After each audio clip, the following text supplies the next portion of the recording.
Bapak Menteri Wakil Tenaga Kerja, apa maksud Bapak dengan perkataan, ya kabur aja dulu, bila perlu nggak usah balik deh. Apa itu bentuk dari frustasi atau apa? Tadi gini, pertanyaan itu penting ya. Saya juga memberi penjelasan soal kabur aja dulu. Itu sebenarnya pertanyaan yang dilontarkan oleh yang saya sebelumnya saya tidak tahu dia wartawan atau bukan. Ya. Dan akhirnya itu dikutip oleh kawan-kawan Kompas. Dan saya juga menyampaikan ke kawan Kompas bahwa saya tidak pernah wawancara dengan Kompas. Ya. Itu saya sampaikan.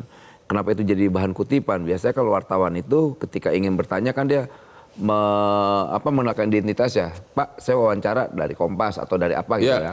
Nah itu tidak ada. Tapi saya tetap harus berani menyampaikan argumentasi yang rasional juga bahwa kabur aja dulu itu sebetulnya kan ini kebetulan kawan-kawan saya juga yang menggagas kabur aja dulu itu dari 2014 itu. Mas Ainun Najib juga menyampaikan dulu itu untuk memotivasi kawan-kawan untuk yuk kita keluar, kita cari kerja, kemudian kita sekolah, kemudian kita banyak hal yang positif yang dilakukan. Nanti kemudian setelah itu kita pulang ke Indonesia. Nah hari ini dengan proses yang berjalan hari ini banyak mafia-mafia tenaga kerja. Yang kita khawatirkan ketika kawan-kawan mencari kerja di luar tanpa skill, tanpa kompetensi yang bagus, ya akhirnya apa? Modelnya kayak di Kamboja.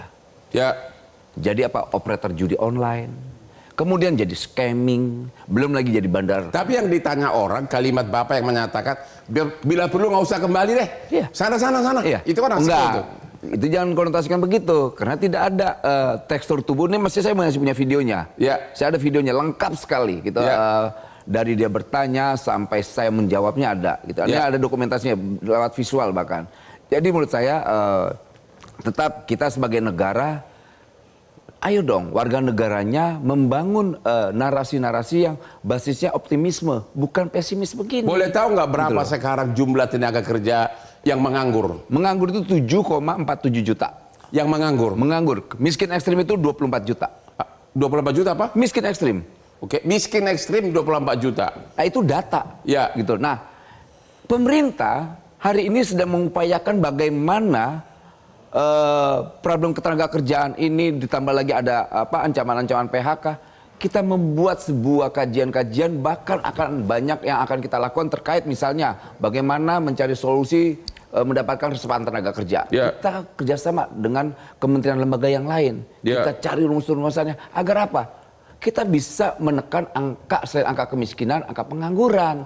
Tahu nggak mereka-mereka yang maaf ya, yang cuman mudah sekali membuat hashtag ini gitu. Jadi sekali lagi bahwa semua kementerian di Kabinet Merah Putih sedang bekerja dan berupaya semaksimal mungkin. Kenapa nggak pemerintah langsung bikin kerjasama dengan negara yang memang makmur seperti Swiss, Norwegia, di mana semua memang di sana karyawan benar-benar makmur gitu loh. Itu kita lakukan di Eropa.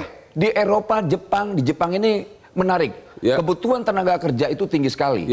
Dan kita buka dan kita support, dan presiden bilang tolong dibuka, jangan ada hambatan-hambatan terkait regulasi dan sebagainya. Pokoknya pakai standar yang berangkat itu harus prosedural, misalnya paspor, skill dan sebagainya, bahasa. Artinya ketika kita menempatkan kawan-kawan tenaga kerja ke luar negeri yang memiliki skill yang pas yang dibutuhkan. Pertama itu dokumentasi juga penting. Jangan sampai nanti ketika ada problem susah, kemudian bikin video minta tolong Pak, tolong kami susah. Jangan begitu dong. Jadi kabur aja itu bisa dalam arti positif. Pergilah ke negara lain. Gini, gini. Sejarah bangsa ini tidak pernah lahir dari sebuah pesimisme. Bangsa ini, republik ini lahir dari semangat anak muda. Tiba-tiba ada hashtag 2 juta tenaga kerja Indonesia itu ada di luar negeri. Gak ada satupun bilang kabur aja dulu. Nggak ada. Mereka semangat untuk berjuang untuk keluarganya. Apalagi Bang Otak orang Batak. Orang Batak haram hukumnya ketika merantau balik miskin. Nggak ada. Benar. Nah kita orang Indonesia juga begitu. Pergi ke luar negeri, haram hukumnya ketika pulang miskin. Jangan. Kalau perlu bawa adiknya, bawa tetangganya, bawa saudaranya. Itu yang saya maksud. Jadi ada semangat untuk berjuang. Jadi maksud Bapak itu justru untuk memberikan semangat. Loh iya dong. Bukan malah mengejek gitu loh. Nggak usah kembali deh gitu loh. Nggak usah balik, bukan pengertian kayak begitu. Jangan balik, dia bilang harus punya mental fight dong. Gini, kalau itu kritik, ya kritik Republik ini jangan keluar dari gelanggang. Biar dianggap nggak menjadi seorang pecundang. Gitu kan banyak warga bilang, itu kritikan apanya? Bentuk pesimis. Sama halnya orang menyampaikan loh, Indonesia gelap. Saya tanya Republik ini, Indonesia gelap nggak? Terang, Pak. Jelajahi cara baru mendapatkan informasi. Download Metro TV Extend sekarang.